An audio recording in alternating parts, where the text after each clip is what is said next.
The biggest scam in the world is the egg industry, because it's not actually about selling eggs. The strategy behind it is more genius than you can imagine. A Manhattan billionaire, on his deathbed, called his 4 children to his side. He whispered his final instructions and handed each of them a $100,000 check. He said, "Take this money and go into the egg business for 1 month. Whoever makes the most profit will inherit the biggest share of my fortune."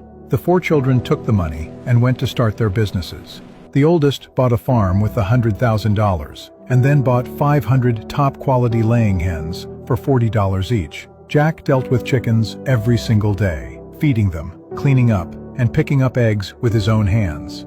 Every day he harvested a batch of eggs and sold each for 50 cents. After deducting costs, he earned 20 cents per egg. By the end of the month, Jack made about $3,000. He worked for 30 days and didn't earn much. Plus, he was totally exhausted, smelled like chicken manure, worked 12 hours a day, and hadn't taken a single day off.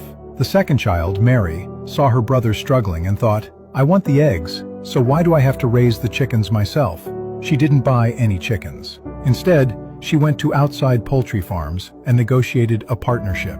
She leased hens that were at their peak production.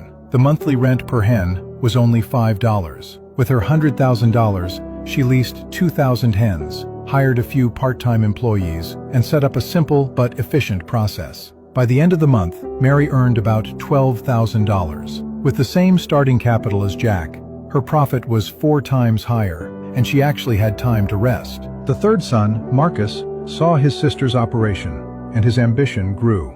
He didn't want to be trapped by just his $100,000. He went directly to food manufacturers, large restaurant chains, and industrial bakeries that consume thousands of eggs every week. His pitch was simple. "I'll supply you with eggs at 10% below market price, but we sign a contract, and you pay 30% up front." Those companies hesitated, fearing Marcus would run off with the money, so he used his father's reputation as a guarantee. The buyers signed one by one. He collected over $500,000 in prepayments, rented massive coops, hired workers, and expanded the scale to 20,000 chickens. By the end of the month, Marcus netted over $120,000. The starting capital was still that original $100,000, but Marcus figured out a powerful logic.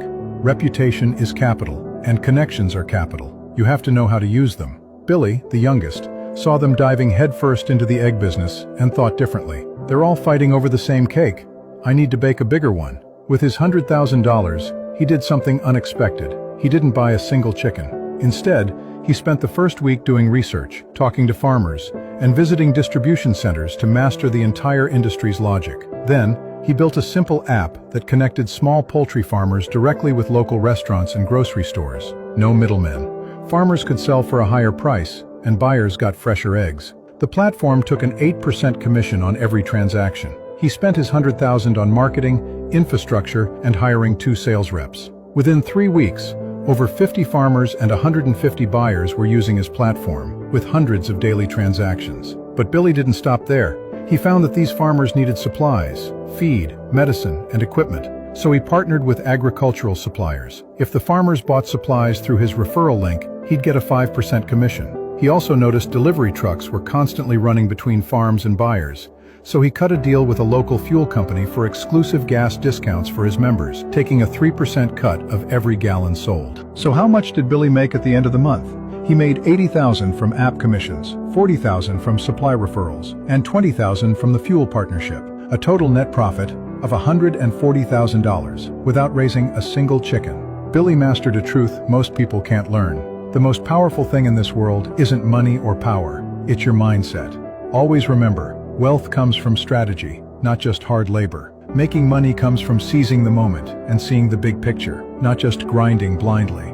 Powerful thinking creates powerful people. Successful people teach their kids strategy, human nature, and street smarts from an early age, because they understand that this world is a giant jungle filled with predators. If you only focus on survival while keeping your mindset in poverty, the damage is more lethal than anything an outsider could do to you.